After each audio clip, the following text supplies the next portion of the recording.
ನಮಸ್ಕಾರ ಎಲ್ಲರಿಗೂ. ನಾನು ನಿಮ್ಮ Ramya. Welcome back to my channel life of Mu. ನಾನು ಭಾವಿಸ್ತೀನಿ ನೀವೆಲ್ಲರೂ ತುಂಬ ಚೆನ್ನಾಗಿದ್ದೀರಾ ಅಂತ. ನಾನು ಕೂಡ ಚೆನ್ನಾಗಿದ್ದೀನಿ. ಈ ವಿಡಿಯೋದಲ್ಲಿ ನನ್ನ ಜಾಬ್ ಕತೆ.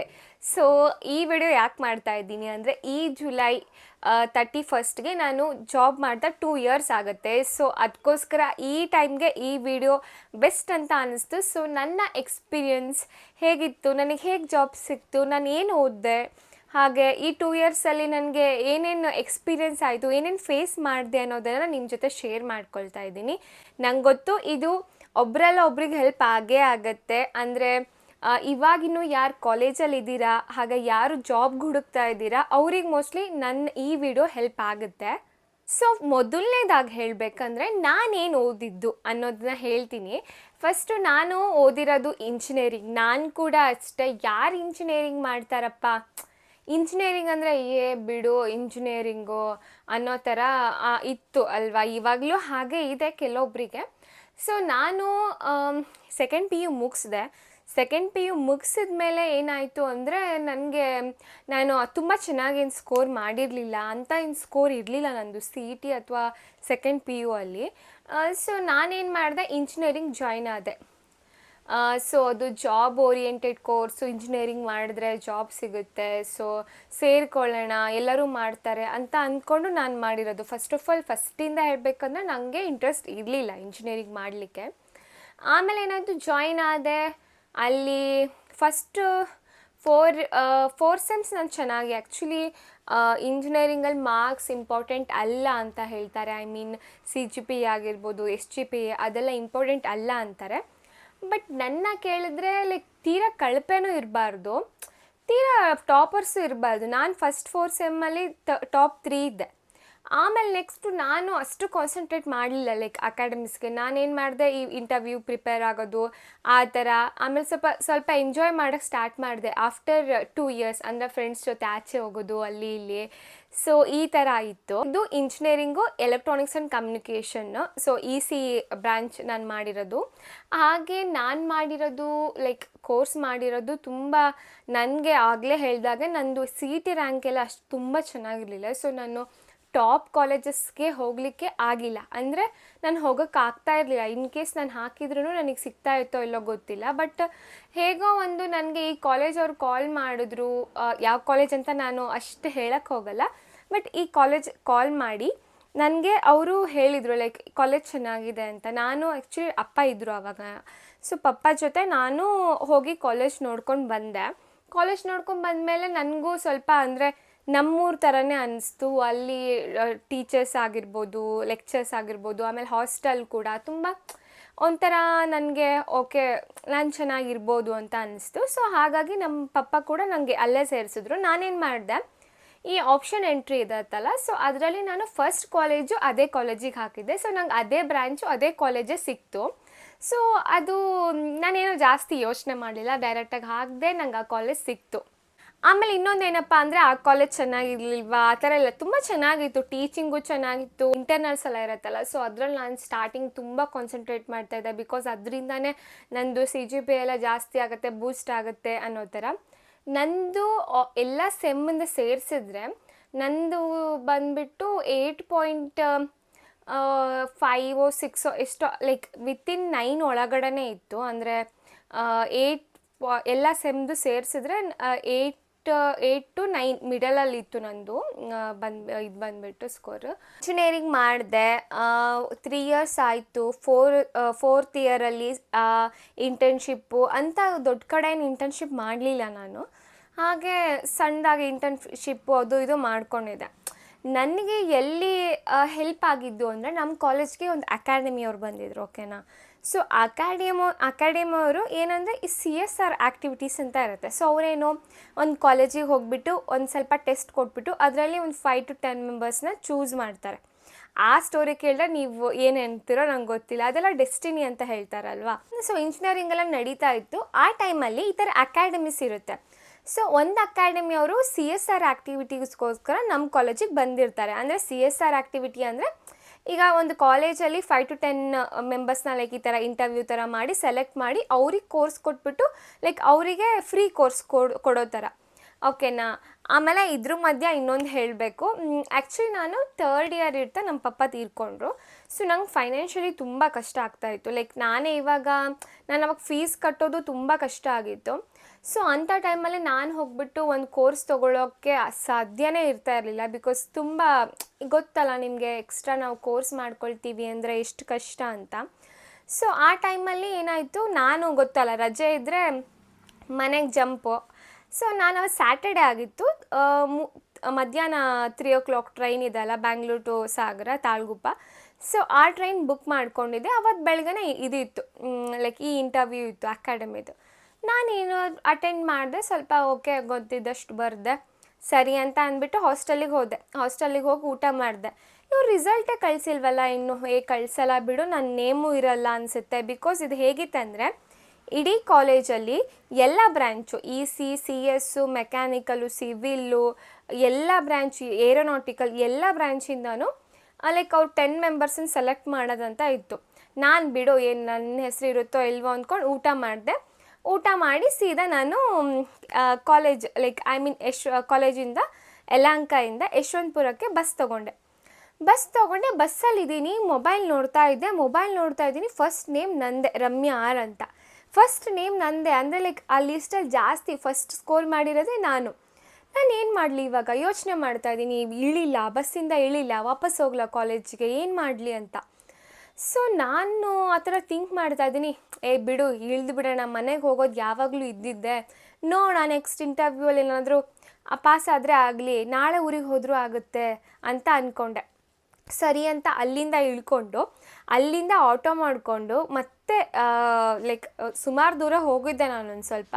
ಅಲ್ಲಿಂದ ಮತ್ತೆ ಒಂದು ಹಾಫ್ ಆನ್ ಅವರ್ ಆಯಿತು ಆಟೋ ಮಾಡ್ಕೊಂಡು ಬಂದೆ. ಹೆಂಗಂದರೆ ಲೈಕ್ ನಾನು ದೊಡ್ಡ ಬ್ಯಾಗ್ ಪ್ಯಾಕ್ ಹಾಕ್ಕೊಂಡು ಹೋಗಿದ್ದೆ ರೈಲ್ವೆ ಸ್ಟೇಷನಿಗೆ ಹೋಗಬೇಕಂತ. ಸೊ ಅದನ್ನು ಹಾಕ್ಕೊಂಡೆ.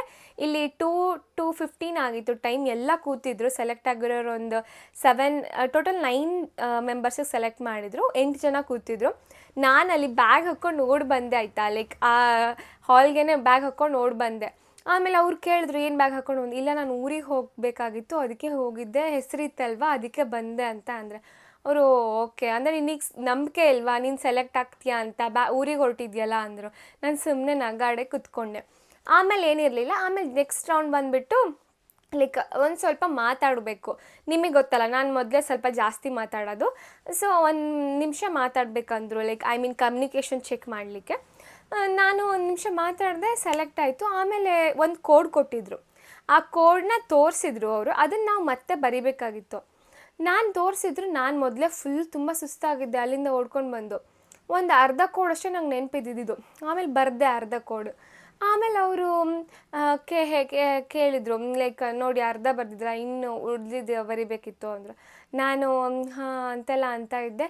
ಅಷ್ಟರಲ್ಲಿ ಓಕೆ ನೀವು ಕಲಿತೀರಾ ಅಂತ ನಿಮಗೆ ನಂಬಿಕೆ ಇದೆಯಾ ಅಂತ ಅಂದರು. ನಾನು ಹಾಂ ನನಗೆ ಫುಲ್ ನಂಬಿಕೆ ಇದೆ ಅಂತ ಅಂದೆ.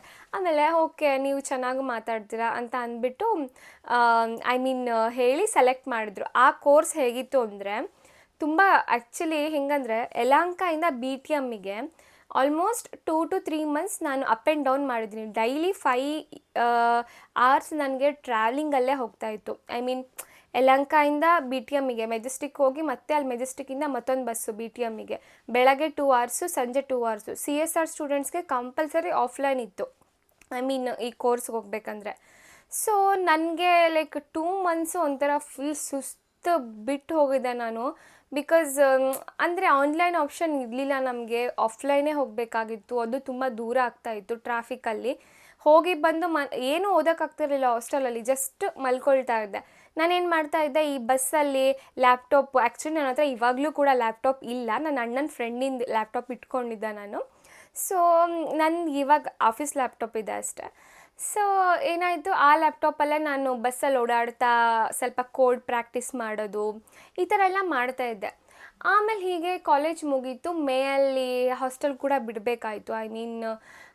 ಮೇ ಅಲ್ಲಿ ನಮಗೆ ಲಾಸ್ಟ್ ಗ್ರ್ಯಾಜುಯೇಷನ್ ಡೇ ಫೇರ್ವೆಲ್ ಎಲ್ಲ ಇತ್ತು ಕಾಲೇಜಲ್ಲಿ. ಆಮೇಲೆ ಅದಾಗಿ ಸ್ವಲ್ಪ ದಿನಕ್ಕೆ ಹಾಸ್ಟೆಲಲ್ಲೂ ಕೂಡ ಫೇರ್ವೆಲ್ ಇತ್ತು. ಹಾಸ್ಟೆಲ್ ಕೂಡ ಖಾಲಿ ಮಾಡಬೇಕಾಗಿತ್ತು. ಅದೇ ಟೈಮಲ್ಲಿ ಏನಾಯಿತು, ಈ ಅಕಾಡೆಮಿ ಅಂತ ಹೇಳಿದ್ನಲ್ಲ, ಇಲ್ಲಿ ಆ್ಯಕ್ಚುಲಿ ಜಾಬ್ ಕೂಡ ಕೊಡಿಸ್ಬೇಕು. ಬಟ್ ಅಲ್ಲಿ ನಮಗೆ ಯಾವುದೂ ಅಷ್ಟು ಆಗ್ತಾ ಇರಲಿಲ್ಲ, ಜಾಬ್ ಸೆಲೆಕ್ಟ್ ಮಾಡ್ತಾ ಇರಲಿಲ್ಲ. ಬಟ್ ಏನಂದರೆ ನಮ್ಮ ಕಾಲೇಜಲ್ಲೂ ಕೂಡ ಅಷ್ಟೇ ಯಾವ ಕಂಪ್ನಿನೂ ಪರ್ಟಿಕ್ಯುಲರಾಗಿ ನಮ್ಮ ಬ್ರ್ಯಾಂಚಿಗಂತ ಏನು ಬಂದಿರಲಿಲ್ಲ. ಲೈಕ್ ಸಿ ಎಸ್ಸಿಗೆ ಬಂದಿರೋ ಕಂಪ್ನಿಗಳಿಗೆ ನಮಗೂ ಇ ಸಿ ಅವ್ರಿಗೂ ಕಳಿಸ್ತಾಯಿದ್ರು. ಮತ್ತು ಹೇಳಬೇಕಂದ್ರೆ ಅಂದರೆ ತುಂಬ ಕಂಪ್ನೀಸ್ ಏನು ಬಂದಿರಲಿಲ್ಲ ನಮ್ಮ ಕಾಲೇಜ್ಗೆ. ಆಮೇಲೆ ಏನಾಯಿತು, ಈ ಅಕಾಡೆಮಿ ಏನಿದೆ ಅಲ್ಲ, ಲೈಕ್ ಆ ಅಕಾಡೆಮಿಯಲ್ಲಿ ನಾನು ಸುಮ್ಮನೆ ಹಿಂಗೆ ಬರ್ತಾ ಇತ್ತು, ನಾವು ಅಪ್ಲೈ ಮಾಡ್ತಾನೆ ಇದ್ವಿ, ಎಲ್ಲೂ ನಮ್ಗೆ ಶಾರ್ಟ್ ಲಿಸ್ಟೇ ಆಗ್ತಾ ಇರಲಿಲ್ಲ. ನಾನು ಇವಾಗ ವರ್ಕ್ ಮಾಡ್ತಾ ಇರೋ ಕಂಪ್ನಿ ಹೆಸರು ಫಿನೆಸ್ಟರ್ ಸಾಫ್ಟ್ವೇರ್ ಸೊಲ್ಯೂಷನ್ಸ್ ಅಂತ, ಓಕೆನಾ. ಸೊ ನನಗೆ ಈ ಅಕಾಡೆಮಿಯವ್ರು ಕಳಿಸಿದ್ರು, ಐ ಮೀನ್ ಈ ಕಂಪನಿ ಬಗ್ಗೆ ಡೀಟೇಲ್ಸ್ ಕಳಿಸಿ ನಾವು ಅಪ್ಲೈ ಮಾಡ್ಲಿಕ್ಕೆ ಕಳಿಸಿದ್ರು. ನಾನು ಅಪ್ಲೈ ಮಾಡ್ದೆ ಆಯಿತಾ. ಸೊ ಅಪ್ಲೈ ಮಾಡಿದೆ, ನನಗೆ ಇನ್ನೂ ನೆನಪಿದೆ, ಮ್ಯಾನಿಫೆಸ್ಟೇಷನ್ನು ನಾವೇನಾದರೂ ತುಂಬ ಮನಸ್ಸಿಂದ, ತುಂಬ ಒಳ್ಳೆ ಮನಸ್ಸಿಂದ ಏನಾದರೂ ಅಂದ್ಕೊಂಡ್ರೆ ಆಗುತ್ತೆ ಅಂತ ಹೇಳ್ತಾರೆ ನೋಡಿ. ನಾನು ನನ್ನ ರೂಮ್ ಮುಂದೆನೇ ಒಂದು ಸ್ಟೇರ್ಸ್ ಇತ್ತು. ಸೊ ನಾನು ಆ ಮೆಟ್ಲ ಮೇಲೆ ಕೂತ್ಕೊಂಡು ಇವರು ನೋಟಿಫಿಕೇಷನ್ ಬಂತು. ಸ್ವಲ್ಪ ಆ್ಯಕ್ಚುಲಿ ಪ್ಯಾಕೇಜ್ ಜಾಸ್ತಿ ಇತ್ತು. ಯೂಶ್ವಲಿ 3.5-4 ಇರುತ್ತೆ, ಐ ಮೀನ್ ಈಗ ಫ್ರೆಷರ್ಸ್ಗೆ. ಬಟ್ ಇದು ಸ್ವಲ್ಪ ಪ್ಯಾಕೇಜ್ ಜಾಸ್ತಿ ಇತ್ತು. ನಾನು ಹೀಗೆ ಮೊಬೈಲ್ ನೋಡಿಕೊಂಡು ಈ ಜಾಬ್ ಸಿಕ್ಕರೆ ಎಷ್ಟು ಚೆನ್ನಾಗಿರುತ್ತಲ್ಲ, ನನಗೆ ನಮ್ಮ ಅಮ್ಮಂಗೆ ಹೆಲ್ಪ್ ಆಗುತ್ತೆ, ನಮಗಿವಾಗ ತುಂಬ ಮೊದಲೇ ಫೈನಾನ್ಷಿಯಲ್ ಪ್ರಾಬ್ಲಮ್ ಇದೆ, ನನಗೆ ಇನ್ ಕೇಸ್ ಈ ಜಾಬ್ ಸಿಕ್ಕರೆ ಎಷ್ಟು ಚೆನ್ನಾಗಿರುತ್ತೆ ಅಂತ ತುಂಬ ಒಳ್ಳೆ ಮನಸ್ಸಿಂದ ಸುಮ್ಮನೆ ಅಂದ್ಕೊಂಡಿದ್ದೆ.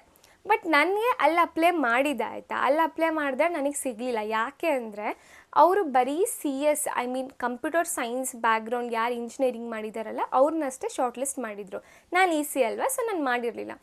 ನಾನೇನು ಮಾಡಿದೆ, ಬಿಟ್ಟಿಲ್ಲ. ನಾನೇನು ಮಾಡಿದೆ, ಗ್ಲಾಸ್ ಡೋರು ಎಲ್ಲ ಕಡೆನೂ ಅದೇ ಕಂಪ್ನಿಗೆ ಅಪ್ಲೈ ಮಾಡಿದ್ದೆ. ಇವಾಗ ಗೊತ್ತಾಗುತ್ತಲ್ಲ, ಒಂದು ಕಂಪ್ನಿಗೆ ನಿಮಗೆ ಇದಿದೆ, ವೇಕೆನ್ಸಿ ಇದೆ ಅಂದರೆ ನೀವು ಎಲ್ಲ ಕಡೆನೂ ಅದು ಹಾಕಿರ್ತಾರೆ ಅವರು. ಲಿಂಕ್ಡ್ಇನ್ ಆಗಿರ್ಬೋದು, ಗ್ಲಾಸ್ ಡೋರ್ ಆಗಿರ್ಬೋದು, ನೌಕರಿ ಆಗಿರ್ಬೋದು, ಇಂಡೀಡ್, ಹೈರೆಕ್ಟು, ಇದೆಲ್ಲ ನಾನು ಯೂಸ್ ಮಾಡ್ತಾಯಿದ್ದೆ. ಸೊ ಗ್ಲಾಸ್ ಡೋರಲ್ಲಿ ಹಾಕಿದ್ದೆ.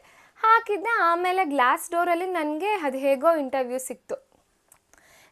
ಇಂಟರ್ವ್ಯೂ ಸಿಕ್ಕಿ ಆ್ಯಕ್ಚುಲಿ ನನಗೆ ಫ್ರ್ಯಾಂಕ್ಲಿ ಹೇಳಬೇಕಂದ್ರೆ ಫಸ್ಟು ಆ್ಯಪ್ಟಿಟ್ಯೂಡ್ ಇತ್ತು, ನೆಕ್ಸ್ಟು ಟೆಕ್ನಿಕಲ್ ರೌಂಡ್ ಇತ್ತು, ನೆಕ್ಸ್ಟ್ ಹೆಚ್ ಆರ್ ರೌಂಡ್ ಇತ್ತು. ಹೆಚ್ ಆರ್ ರೌಂಡ್ ನನಗೆ ತೊಗೊಂಡ್ಲೇ ಇಲ್ಲ. ನಾನು ಫುಲ್ಲು ಇದೇನಿದು ನನಗೆ ಆಗಲ್ವೇನೋ ಅಂದ್ಕೊಳ್ತಾ ಇದ್ದೆ. ಆಮೇಲೆ ನಾನೇನು ಬಿಟ್ಟೆ, ಹೆಚ್ ಆರ್ಗೆ ಕಾಲ್ ಮಾಡಿಬಿಟ್ಟು ಇಲ್ಲ ನನಗೆ ಹೆಚ್ ಆರ್ ರೌಂಡೇ ಮಾಡಿಲ್ಲ ನೀವು ಅಂತ ಅಂದೆ. ಆಮೇಲೆ ಅವ್ರ ಜೊತೆ ಮಾತಾಡಿದೆ. ಅವರು ಇವಾಗ ನೀವು ಚೆನ್ನಾಗಿ ಪರ್ಫಾರ್ಮ್ ಮಾಡಿದ್ದೀರಾ, ಇವಾಗ ನಾವೇನು ಮಾತಾಡ್ತಿದ್ದೀವಲ್ಲ ಇದನ್ನೇ ಹೆಚ್ ಆರ್ ರೌಂಡ್ ಅಂತ ಕನ್ಸಿಡರ್ ಮಾಡಿ ಅಂದರು. ನಾನು ಫುಲ್ ಖುಷಿ, ಓ ಮೈ ಗಾಡ್ ನಂಗೆ ಜಾಬ್ ಸಿಗ್ತಾ ಅಂತ. ಆಮೇಲೆ ನಾನು ಅಷ್ಟು ಖುಷಿ ಪಟ್ಟಿಲ್ಲ. ಬಿಕಾಸ್ ಯಾಕೆ ಅಂದರೆ ಇವಾಗ ಆ ಥರ ತುಂಬ ಚೆನ್ನಾಗಿ ಆಫರ್ ಲೆಟರ್ ಬಂದಿನೂ ಕೂಡ ಜಾಯ್ನಿಂಗ್ ಲೆಟರ್ ಬರೋಲ್ಲ. ಸೊ ಹಾಗಾಗಿ ಅದಾದಮೇಲೆ ನಾನು ಇದ್ದೆ. ಆಮೇಲೆ ಒಂದು ಆಫರ್ ಲೆಟರ್ ಬಂತಾಯ್ತಾ. ಒಂದು ಆಫರ್ ಲೆಟರಿಗೆ ಬಂತು. ಆಫರ್ ಲೆಟರ್ನ ನಾನು ಒಂದು 2 ಪೇಜಸ್ ಅಷ್ಟೇ ಇತ್ತದು. ಆಫರ್ ಲೆಟರ್ ಅಂದರೆ ಮೋರ್ ದೆನ್ 20 ಪೇಜಸ್ ಏನೋ ಇರುತ್ತೆ ಅಂತ ಅಂದಿದ್ರು ನನಗೆ. ಸೊ 2 ಪೇಜಸ್ ಇತ್ತು. ಆ ಪೇಜಸ್ನ ಯಾರೋ ಒಬ್ರಿಗೆ ಕಳಿಸ್ದೆ.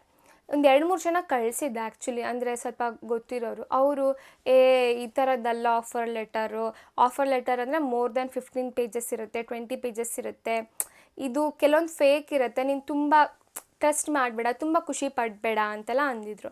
ನಾನು ಹೌದು ಇವರು ಹೇಳೋದು ನಿಜ ಅಂದರೆ ಸುಮ್ಮನೆ ನಾನು ಬೇಗ ಸೆಲೆಬ್ರೇಟ್ ಮಾಡ್ತಾಯಿದ್ದೀನಿ ಅಂತ ಅಂದ್ಕೊಂಡು ಸುಮ್ಮನೆ ಅದೇ. ಆಮೇಲೆ ಮತ್ತೆ ಸ್ವಲ್ಪ ದಿನ ಆದಮೇಲೆ ಮತ್ತೆ proper offer letter with joining date ಬಂತು. ನನ್ನ ಜಾಯ್ನಿಂಗ್ ಇದ್ದಿದ್ದು ಜುಲೈ 17ಗೆ, ಓಕೆನಾ. ಆಮೇಲೆ ಇನ್ನೂ ಒಂದು ಹೇಳಬೇಕು, ಏನಂದರೆ ಇವಾಗ ನಾವು ಏನಾದರೂ ಒಂದು ಒಳ್ಳೆ ಮನಸ್ಸು ಇಟ್ಕೊಂಡು ಏನಾದರೂ ಒಂದು ಮಾಡ್ತೀವಿ, ಅಥವಾ ಏನೋ ನಾವು ಯಾರಿಗೂ ಏನೋ ಕೆಟ್ಟದ್ದು ಬಯಸ್ದೇ ಇರ್ತೀವಿ, ಅಥವಾ ನಮ್ಮದು ಕಷ್ಟನ ದೇವ್ರು ಕೇಳ್ತಾನೆ ಅನ್ನೋದಕ್ಕೆ. ಆ್ಯಕ್ಚುಲಿ ನಮ್ಮ ಪಪ್ಪ ತೀರ್ಕೊಂಡಿದ್ದು June 27, 2021, ಓಕೆನಾ. ಸೊ ನನಗೆ ಆಫರ್ ಲೆಟರ್ ಹೆಂಗಂದರೆ, ನಾವು 2023 ಜೂನಲ್ಲಿ 27ಗೆ ನಾವು ರೆಡಿ ಮಾಡ್ಕೊಳ್ತಾ ಇದ್ವಿ. ಐ ಮೀನ್ ಪೂಜೆ ಮಾಡ್ತೀವಿ ನಾವು ಅಲ್ಲಿ, ಅಲ್ಲಿ ಗೋರಿ ಹತ್ರ. ಸೊ ಆ ಟೈಮಲ್ಲಿ ಏನಾಯಿತು, ಬೆಳಗ್ಗೆ ಎಲ್ಲ ಪೂಜೆಗೆ ರೆಡಿ ಮಾಡ್ಕೊಳ್ತಾ ಇದ್ವಿ. ಅವತ್ತೇ ನನಗೆ ಏನು ಜಾಯ್ನಿಂಗ್ ಲೆಟರ್ ಅಂತ ಹೇಳಿದ್ನಲ್ಲ, 15 to 20 ಪೇಜಸ್ ಇರೋವಂಥ ಒಂದು offer letter with joining date 27th morning ನನಗೆ ಬಂತು. ನಾನು ಅಮ್ಮಂಗೆ ಹೇಳಿದೆ, ಅಮ್ಮನೂ ಅದೇ ಹೇಳಿದರು. ಅಂದರೆ ನೀ ಮೋಸ್ಟ್ಲಿ ನಿಮ್ಮ ಪಪ್ಪನ ನಿನಗೆ ಬ್ಲೆಸ್ ಮಾಡ್ತಾ ಇರ್ಬೋದು, ಅವ್ರ ಆಶೀರ್ವಾದ, ಅವ್ರು ಮಾಡಿರೋ ಒಳ್ಳೆ ಕೆಲಸಗಳು ನಿನಗೆ ಈ ಥರ ಇದೊಂದು ಲೈಕ್ ಒಂದು ಗುಡ್ ನ್ಯೂಸು ನಿಮ್ಮ ಪಪ್ಪನ ಕಡೆಯಿಂದ ಬಂದಿರ್ಬೋದು, ಲೈಕ್ ಆ ಥರ ಎಲ್ಲ ಹೇಳಿದ್ರು. ತುಂಬ ಖುಷಿ ಆಯಿತು. ನಂದು ಜಾಯ್ನಿಂಗ್ ಆ ಲೆಟರಲ್ಲಿ ಇದ್ದಿದ್ದು ಬಂದುಬಿಟ್ಟು ಜುಲೈ 17ಗೆ. ಜೂನ್ 27ಗೆ ಆಫರ್ ಲೆಟರ್ ಬಂತು. ಅದಾದಮೇಲೆ ಏನಾಯಿತು ಅಂದರೆ ಜುಲೈ 17 ಇತ್ತಲ್ವ ಜಾಯ್ನಿಂಗ್ ಡೇಟು. ಅದಾದಮೇಲೆ ನನ್ನ ಜೊತೆ ಇನ್ನೊಬ್ಬರು ಜಾಯ್ನ್ ಆಗಬೇಕು, ಇನ್ನೊಬ್ರು ಯಾರೋ ಲೈಕ್ ಸೊ ಹಾಗಾಗಿ ಅದನ್ನು ನಂದು ಪೋಸ್ಟ್ಪೋನ್ ಮಾಡಿದರು. ಜುಲೈ 17 ಇದ್ದಿದ್ದು ಜುಲೈ 31 ಮಾಡಿದ್ರು. ಈ 2025 ಜುಲೈ 31ಗೆ 2 ಇಯರ್ಸ್ ನಾನು ಕಂಪ್ಲೀಟ್ ಮಾಡ್ತೀನಿ ನನ್ನ ಕಂಪನಿಯಲ್ಲಿ. ನಾನು ತುಂಬ ಥ್ಯಾಂಕ್ಫುಲ್ ಆಗಿದ್ದೀನಿ ನನ್ನ ಕಂಪ್ನಿಗೆ, ಬಿಕಾಸ್ ನಂಗೆ ಏನೂ ಎಕ್ಸ್ಪೀರಿಯೆನ್ಸ್ ಇಲ್ಲದೆ ನನಗೆ ಕೆಲಸ ಕೊಟ್ಟಿದ್ದಾರೆ. ಹಾಗೆ ನನಗೆ ವರ್ಕ್ ಬ್ಯಾಲೆನ್ಸ್, ಲೈಫ್ ಬ್ಯಾಲೆನ್ಸ್ ಕೂಡ ತುಂಬ ಚೆನ್ನಾಗಿದೆ. ಐ ಮೀನ್ ನಂಗೆ ಫಸ್ಟ್ ಇಲ್ಲಿ ತನಕ 3 ಮಂತ್ಸ್ ಒನ್ಸ್ ಅಷ್ಟೇ ನಾನು ಆಫೀಸಿಗೆ ಹೋಗ್ತಾ ಇದ್ದಿದ್ದು, ಮನೇಲೇ ಇರ್ತಾ ಇದ್ದೆ. ಅಮ್ಮಂಗೂ ತುಂಬ ಹೆಲ್ಪ್ ಆಗ್ತಾಯಿತ್ತು, ನಾವು ಬೇರೆ 3 ಜನ ಇರೋದು ಮನೇಲಿ. ಬಟ್ ಇವಾಗ ಎಲ್ಲರಿಗೂ ವಾಪಸ್ ಆಫೀಸಿಗೆ ಕರಿತಾ ಇರೋದ್ರಿಂದ ಸೆಪ್ಟೆಂಬರಿಂದ ನಾನು ಕೂಡ ಹೋಗಬೇಕು ಆಫೀಸಿಗೆ. ಸೊ ಅದನ್ನು ಅಪ್ ಆ್ಯಂಡ್ ಡೌನ್ ಮಾಡೋಣ ಅಂತ ಅಂದ್ಕೊಳ್ತಾ ಇದ್ದೀನಿ, ಗೊತ್ತಿಲ್ಲ. ಬಟ್ ಸ್ಟಿಲ್ ತುಂಬ ನನಗೆ ತುಂಬ ಇದೊಂಥರ ಲೈಕ್ ಒಂಥರ ಮೂವಿ ಸ್ಟೋರಿ ಅನ್ಬೋದು. ಬಿಕಾಸ್ ನಾನು ಒಂದು ಮ್ಯಾನಿಫೆಸ್ಟ್ ಮಾಡಿದೆ, ಸ್ಟೆಪ್ಸಲ್ಲಿ ಕೂತ್ಕೊಂಡು ಈ ಕಂಪ್ನಿನ ಬಗ್ಗೆ ಯೋಚನೆ ಮಾಡಿ ನನಗೆ ಅದೇ ಕಂಪ್ನಿಗೆ ಸಿಕ್ತು ಜಾಬು. ಆ್ಯಂಡ್ ಅವತ್ತೇ ಆ ಡೇಟ್ಗೆ ನಂಗೆ ಆಫರ್ ಲೆಟರ್ ಬಂತು. ಆಮೇಲೆ ನಾನು ಈ ಅಕಾಡೆಮಿಗೆ ಹೋಗಿದ್ದು ನಂಗೆ ತುಂಬ ಹೆಲ್ಪ್ ಆಯಿತು. ಬಿಕಾಸ್ ನಾನು ವರ್ಕ್ ಮಾಡ್ತಾ ಇರೋದು ಸಾಫ್ಟ್ವೇರ್ ಇಂಜಿನಿಯರ್ ಆಗಿ, ಬಟ್ ನಾನು ಓದಿದ್ದು ಎಲೆಕ್ಟ್ರಾನಿಕ್ಸ್ ಆ್ಯಂಡ್ ಕಮ್ಯುನಿಕೇಷನ್, ಆ ಬ್ರ್ಯಾಂಚ್ EC. ಸೊ ಅದರಲ್ಲೂ ಇತ್ತು. ಬಟ್ ಸ್ಟಿಲ್ ಈ ಅಕಾಡೆಮಿಗೂ ನನಗೆ ಹೇಗೆ ಸಿಕ್ತು ಅಂದರೆ ಲೈಕ್ ಫ್ರೀಯಾಗಿ ಸಿಕ್ತು ನನಗೆ ಕೋರ್ಸು. ಬಟ್ ಅಲ್ಲಿ ಬಸ್ಸಿಗೆ ಹೋದೆ, ಬಸ್ಸಿಂದ ಇಳಿದು ಮತ್ತೆ ವಾಪಸ್ ಹೋಗಿ ಮತ್ತೊಂದು ರೌಂಡ್ ಕ್ಲಿಯರ್ ಮಾಡಿ ಆಮೇಲೆ ನನಗೆ ಈ ಕೋರ್ಸ್ ಸಿಕ್ತು. ಮತ್ತು ಹಾಗೆ 2 to 3 ಮಂತ್ಸ್, ಆಲ್ಮೋಸ್ಟ್ 2 ಮಂತ್ಸ್ ಅಂತೂ ಅಪ್ ಆ್ಯಂಡ್ ಡೌನ್ ಮಾಡಿದ್ದೀನಿ. ಆ ಕಷ್ಟಗಳಿಗೆಲ್ಲ ನನಗೆ ಜಾಬ್ ಸಿಕ್ಕಿದ್ದು ಒಂದು ಫಲ ಅಂತ ಹೇಳ್ಬೋದು. ಹಾಗೆ ತುಂಬ ಹೆಲ್ಪ್ ಆಯಿತು. ಇವಾಗ ತುಂಬ ಜನ ನೀವು ಯಾರ್ಯಾರು ವಿಡಿಯೋ ನೋಡ್ತಾರಲ್ಲ ನಂದು, ಅವರೆಲ್ಲ ನಾನೇನು ಕೆಲಸ ಮಾಡಲ್ಲ, ಹಾಗೆ ಅಲ್ಲಿ ಇಲ್ಲಿ ಓಡಾಡ್ತೀನಿ, ಸುಮ್ಮನೆ ಒಳ್ಳೆ ಬಟ್ಟೆ ಹಾಕ್ಕೊಳ್ತೀನಿ, ಮೇಕಪ್ ಮಾಡ್ಕೊಳ್ತೀನಿ, ಓಡಾಡ್ತೀನಿ ಅಂತ ಅನ್ಕೋತೀರಾ. ಬಟ್ ನಿಮ್ಮೆಲ್ಲರಿಗೂ ಹೇಳ್ತಾ ಇದ್ದೀನಿ, ನಾನು ನಮ್ಮ 2 ಇಯರ್ಸಿಂದ ನಮ್ಮ ಮನೆ ಜವಾಬ್ದಾರಿ ನಾನೇ ನೋಡ್ಕೊಳ್ತಾ ಇರೋದು. ಪ್ರತಿಯೊಂದು ನಮ್ಮ ಮನೇಲಿ ಏನೇನು ಐ ಮೀನ್ ನಮ್ಮ ಅಮ್ಮಂಗೆ ಏನು ಬೇಕು, ನನ್ನ ತಮ್ಮಂಗೆ ಏನು ಬೇಕು, ನನ್ನ ಕೈಲಿ ಎಷ್ಟಾಗುತ್ತೆ ಅಷ್ಟನ್ನು ಕೊಡ್ತಾ ಇದ್ದೀನಿ. ತುಂಬ ಜನ ಹೇಗಂದರೆ ಕೆಲವೊಬ್ಬರು ಇದ್ದಾರೆ ರಿಲೇಟಿವ್ಸು, ಇಂಜಿನಿಯರಿಂಗ್ ಮಾಡಿದ್ರೆ ನಾವು ನೋಡಿದ್ದೀವಿ, ಇಂಜಿನಿಯರಿಂಗ್ ಮಾಡೋರು ಸ್ವಿಗ್ಗಿ ಮಾಡ್ತಾರೆ, ಇಲ್ಲ ಏನೇನೋ ಕೆಲಸ ಮಾಡ್ತಾರೆ, ಬಿಕಾಸ್ ಯಾರಿಗೂ ಕೆಲಸ ಸಿಗಲ್ಲ, ಹಾಗೆ ಹೀಗೆ ತುಂಬ ಚುಚ್ಚಿ ಮಾತಾಡ್ತಾಯಿದ್ರು ನಾನು ಇಂಜಿನಿಯರಿಂಗ್ ಓದುವಾಗ. ಅಂದರೆ ಆ ಕೆಲಸನೂ ಹೇಳೋದು, ಆ ಕೆಲಸನೂ ಏನು ಕಳಪೆ ಅಲ್ಲ. ಕೆಲಸ ಏನೂ ಮಾಡದೆ ಮನೇಲಿ ಕೂರೋಕ್ಕಿಂತ ಲೈಕ್ ಆ ಥರ ಕೆಲಸ ಮಾಡೋದು, ಅದನ್ನು ಅಪ್ರಿಷಿಯೇಟ್ ಮಾಡಬೇಕು. ಎಲ್ಲ ಕೆಲಸಕ್ಕೂ ಅದರದ್ದೇ ಆದ ರೆಸ್ಪೆಕ್ಟ್ ಇದೆ. ಸೊ ನನಗೆ ಅವ್ರದ್ದು ಎಲ್ಲ ಶತ್ರುಗಳ ಆಶೀರ್ವಾದ ಅಂತ ಹೇಳ್ಬೋದು. ಸೊ ಹಾಗಾಗಿ ನನಗೆ ಜಾಬ್ ಸಿಕ್ಕಿದ್ದು ತುಂಬ ಖುಷಿ ಆಯಿತು. ಸೊ 2 ಇಯರ್ಸು ಕೂಡ ಕಂಪ್ಲೀಟ್ ಮಾಡ್ತಾ ಇದ್ದೀನಿ. ಆ್ಯಂಡ್ ತುಂಬ ಚೆನ್ನಾಗಿ ನನ್ನ ಫ್ರೆಂಡ್ಸ್ಗೆ ಇನ್ನೂ ಜಾಬ್ ಆಗಿಲ್ಲ, ಬಿಕಾಸ್ 2 ಇಯರ್ಸ್ ಆಯಿತು ಕಂಪ್ಲೀಟ್ ಮಾಡಿನೇ. ನನಗೆ ಪಟ್ಟಂತ ಸಿಕ್ತು, ನನಗೆ ಎಕ್ಸ್ಪೀರಿಯನ್ಸ್ 2 ಇಯರ್ಸ್ ಆಯಿತು. ಇದು ನಾನು ದೊಡ್ಡ ಅಚೀವ್ಮೆಂಟ್ ಅಂತ ಹೇಳ್ತಾ ಇಲ್ಲ. ಬಟ್ ನಾನು ಇದನ್ನು ಯಾರ್ಯಾರು ಯಂಗ್ಸ್ಟರ್ಸ್ ನೋಡ್ತಾ ಇದ್ದೀರಲ್ಲ, ನಿಮಗೆ ನಾನು ಹೇಳ್ತಾ ಇರೋದು, ನೀವು ಯಾವುದೇ ಕಾಲೇಜಲ್ಲಿರಿ, ಏನು ಮಾಡ್ತಾಯಿರಿ, ಇಂಟರ್ವ್ಯೂನ ನೀವೇ ಲೈಕ್ ಕಾಲೇಜಿಂದ ಕಂಪ್ನಿ ಬಂದಿಲ್ಲನೂ ನೀವೇನೂ ವರಿಬೇಡ. ಲೈಕ್ ಆಫ್ ಕ್ಯಾಂಪಸ್ ನೀವೇ ಅಪ್ಲೈ ಮಾಡ್ಬೋದು ಹಲವಾರು ಕಡೆ, ಇಲ್ಲ ರೆಫರಲ್ ತೊಗೋಬೋದು. ನೀವು ಅಪ್ಲೈ ಮಾಡಿಬಿಟ್ಟು ನೀವು ಜಾಬ್ನ ತೊಗೊಳ್ಳಿ. ಎಲ್ಲ ನಿಮ್ಮ ಟ್ಯಾಲೆಂಟಿಗೆ ಬಿಟ್ಟಿರುತ್ತೆ. ಹಾಗೆ ನೀವು ಇಂಜಿನಿಯರಿಂಗಲ್ಲಿ ಟಾಪು ಫುಲ್ ಗೋಲ್ಡ್ ಮೆಡಲಿಸ್ಟು ಏನೋ ಆದರೂ ನಿಮಗೆ ಕೆಲಸದಲ್ಲಿ ಕನ್ಸಿಡರ್ ಮಾಡ್ತಾರೆ, ಮಾಡಲ್ಲ ಅಂತಲ್ಲ. ಬಟ್ ಇಂಟರ್ವ್ಯೂಗೆ ಅದರದ್ದೇ ಆದ ಒಂದು ಲೈಕ್ ಏನೇನೋ ಬೇಕಾಗಿರುತ್ತೆ ಸ್ಕಿಲ್ಸ್, ಅದನ್ನು ನೀವು ಅದ್ರ ಕಡೆ ಗಮನ ಕೊಡಿ. ಹೇಳ್ಬೇಕಂದ್ರೆ ಮೇನ್ ಹುಡುಗರಿಗಾಗಲಿ ನಿಮಗೆ ಕೆಲಸ ಅಂದರೆ ನಿಮಗೆ ಏನಾದ್ರು ಕೆಲಸ ಸಿಕ್ಕಿಲ್ಲ ಅಂದರೆ ನೀವು ಓದ್ತಾ ಇದ್ದೀರಾ ಅಂದರೆ ಓದಿ, ಇಲ್ಲಾಂದರೆ ಏನು ಸಿಕ್ಕಿದ ಕೆಲಸ ಮಾಡಿ. ಇಷ್ಟು ಕಡಿಮೆ ಸಂಬಳ, ಅಷ್ಟು ಕಡಿಮೆ ಸಂಬಳ ಅಂತ ಯೋಚನೆ ಮಾಡಬೇಡಿ. ಯಾವ್ದು ಸಿಗುತ್ತೆ ಅದಕ್ಕೆ ಹೋಗಿ ಎಕ್ಸ್ಪೀರಿಯೆನ್ಸ್ ತೊಗೊಳ್ಳಿ. ಈಗ ನಾನು ಫ್ರೆಷರ್ ಆಗಿದ್ದೆ. ಸೊ ಈಗ ಫ್ರೆಷರ್ಸ್ಗೆ ಯಾರೂ ಕರೆದ್ಬಿಟ್ಟು ಕೆಲಸ ಕೊಡಲ್ಲ. ನಾವು ಸಿಕ್ಕಿರೋದ ಕಡೆ ಹೋಗಿ ಮಾಡಬೇಕು, ಎಕ್ಸ್ಪೀರಿಯೆನ್ಸ್ ತೊಗೋಬೇಕು. ನಮಗಿನ್ನೂ ಏನೂ ಬರಲ್ಲ. ಸೊ ನಾವು ಕಲ್ತ್ಕೊಂಡು ಒಂದು ಕಡೆ ಕೆಲಸ ಮಾಡಿದ್ದನ್ನ ಇಟ್ಕೊಂಡು ಬೇರೆ ಕಂಪ್ನಿಗೆ ಹೋಗಬೇಕು ಅಂದರೆ ಕೂಡ ನಾವು ಹೋಗ್ಬೋದು. ಸೊ ಆ ಥರ ಯೋಚನೆ ಮಾಡಿ. ಹಾಗೆ ನಿಮ್ಮ ಪೇರೆಂಟ್ಸ್ ಯಾರೂ ಇಲ್ಲ ಪೇರೆಂಟ್ಸ್ಗಿಂತ ದೊಡ್ಡವರು. ಸೊ ನಿಮ್ಮ ಪೇರೆಂಟ್ಸ್ನ ಚೆನ್ನಾಗಿ ನೋಡ್ಕೊಳ್ಳಿ. ಸೊ ಅವ್ರು ತುಂಬ ಖುಷಿ ಪಡ್ತಾರೆ. ಸೊ ಇಷ್ಟೇ ನಂದೊಂದು ಸಣ್ಣ ವೀಡಿಯೋ, ಸಣ್ಣದಲ್ಲ ಆ್ಯಕ್ಚುಲಿ ದೊಡ್ಡದೇ ಆಯಿತು. ಸೊ ಇದು ನಂದು ಜಾಬ್ ಸ್ಟೋರಿ ಅಂತ ಹೇಳ್ಬೋದು. 2 ಇಯರ್ಸ್ ಕಂಪ್ಲೀಟ್ ಆಗ್ತಾ ಇರೋದು ನಂಗೆ ತುಂಬ ಖುಷಿ ಆಗ್ತಾ ಇದೆ. ನಾನು ಜಾಯ್ನ್ ಆಗಿದ್ದು ಫಿನ್ಸ್ಟಾರ್ಟರ್ ಆಗಿ. ಸೊ ಲೆಟ್ಸ್ ಸಿ ಏನಾದ್ರು ಪ್ರಮೋಷನ್ ಆಗ್ಬೋದಾ ಅಂತ. ಆ್ಯಂಡ್ ತುಂಬ ಖುಷಿ ಇದೆ ನನಗೆ ಈ ಕಂಪನಿಯಲ್ಲಿ ವರ್ಕ್ ಮಾಡ್ತಾ ಇರೋದು. ನನಗೆ ನಿಜವಾಗ್ಲೂ ತೀರಾ ವರ್ಕ್ ಪ್ರೆಷರು ಆ ಥರದ್ದೆಲ್ಲ ನಾನು ತಗೊಳ್ಳಲ್ಲ. ನನಗೆ ಟೀಮ್ ಲೀಡ್ ಕೂಡ ನನಗೆ ತುಂಬ ಒಳ್ಳೆಯವ್ರು ಸಿಕ್ಕಿದ್ರು, ಕನ್ನಡದವ್ರು ಸಿಕ್ಕಿದ್ರು. ಅದು ನಂದು ದೇವ್ರ ಪುಣ್ಯ ಅನ್ಬೋದು. ತುಂಬ ಚೆನ್ನಾಗಿ ಗೈಡ್ ಮಾಡಿದರು ನನಗೆ. ಸೊ ಇದು ನನಗೆ ಒಂದು ಏನೋ ಆಗಲ್ಲ ಅಂತ ಹೇಳೋರ ಮುಂದೆ ನನಗೇನೋ ಒಂದು ಒಳ್ಳೇದಾಗಿದೆ ಅಂತ ಅಂದರೆ ಅದಕ್ಕೆಲ್ಲ ದೇವರೇ ಕಾರಣ. ನಮ್ಮದು ಪೇರೆಂಟ್ಸು, ನನ್ನ ಅಪ್ಪ ಅಥವಾ ನನ್ನ ಅಮ್ಮ, ಅವರು ಮಾಡಿರೋ ಒಂದು ಪುಣ್ಯದ ಕೆಲಸಗಳದ್ದು ಫಲ ಅಂತ ಹೇಳ್ಬೋದು. ಸೊ ಇಷ್ಟು ಈ ವಿಡಿಯೋ ಆಗಿತ್ತು. ನಾನು ಅಂದ್ಕೊಳ್ತೀನಿ ಈ ವಿಡಿಯೋ ನಿಮಗೆ ಬೋರ್ ಆಗಿಲ್ಲ ಅಂತ. ಈ ವಿಡಿಯೋಯಿಂದ ಯಾರಿಗಾರು ಒಬ್ರಿಗೆ ಯೂಸ್ ಆಗಿದ್ರು ನನಗೆ ಖುಷಿ ಆಗುತ್ತೆ. ನಾನು ನಿಮಗೆ ನೆಕ್ಸ್ಟ್ ವ್ಲಾಗ್ ಜೊತೆ ಸಿಗ್ತೀನಿ. ಅಲ್ಲಿ ತನಕ ಎಲ್ಲರೂ ಖುಷಿಯಾಗಿರಿ, ನೀವು ಸಂತೋಷದಿಂದ ಇರಿ. ನಾನು ನಿಮಗೆ ಮುಂದಿನ ವ್ಲಾಗಲ್ಲಿ ಸಿಗ್ತೀನಿ. ಜೈ ಶ್ರೀ ಕೃಷ್ಣ.